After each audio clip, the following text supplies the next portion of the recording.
Fatih Ömeytlərin, müəllimələrin, doğrusa fəxr edirik, qürur duyuruq. Onun anası Şəfqət xanıma, İnqilab bəyə öz təşəkkürünü bildirir ki, belə bir şagird yetişdirib, bizi məktəbimizə şəhid olmuşsa. Mən elə başa düşürəm ki, şəhidlər ölmür. Onlar bir güzel qürur yerimizdir. Biz onunla fəxr edirik. Mən ona yuxarısını da istəymişəm. Ancaq o xatirə haqqında, uşaq xatirə haqqında mənə gəlir ki, şairlə daha yaxşı təbliğ edə bilər, danışa bilər. Noruz çox qeyri-adi bir uşaq oldu və qeyri-adi uşaq idi. O elə bir ki, özünə çox qapanırdı.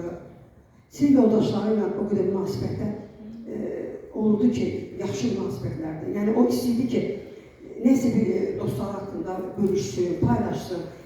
Çox qəribə uşaq oldu. Biz hələ inanmırıq ki, həyatda yoxdur. O şəhid olmuşdur.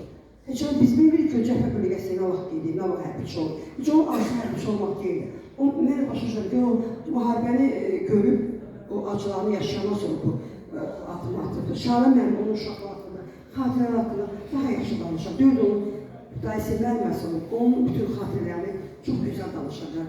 Şahin mənə gəlir ki, sizin onun haqqında daha yaxşı danışa bilərsiniz, onun uşaq xatirələrini, arzularını, istəklərini.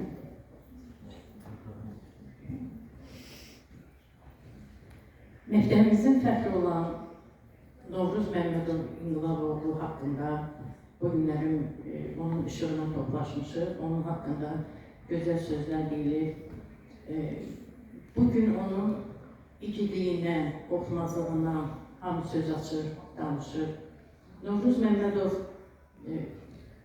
qəsəbəmizdə yerləşən 6 nömrəli məktəbə ilk qədəm qoyduğu andan onun hər bir hərəkəti, hər bir davranışı mənim yadımdadır.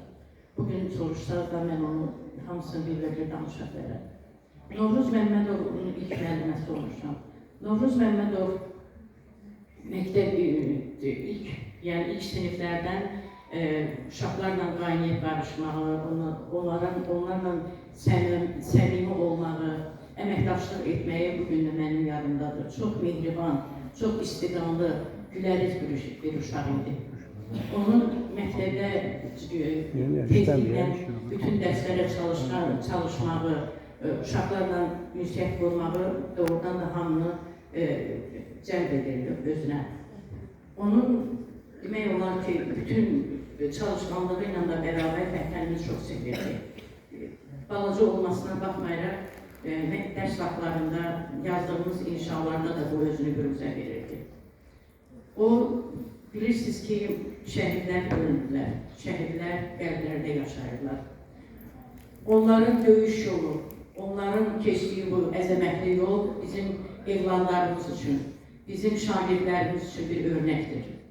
Şəhidlər ölmür, şəhidlər bir də təkrar edirlər, qəlblərdə yaşayırlar. Bugün biz onun 34 yaşının tamam olmasına yığışmışıq. Allah şəhidlərimizin hamısına rəhmət eləsin, yerləri cənnət olsun. Onlar hal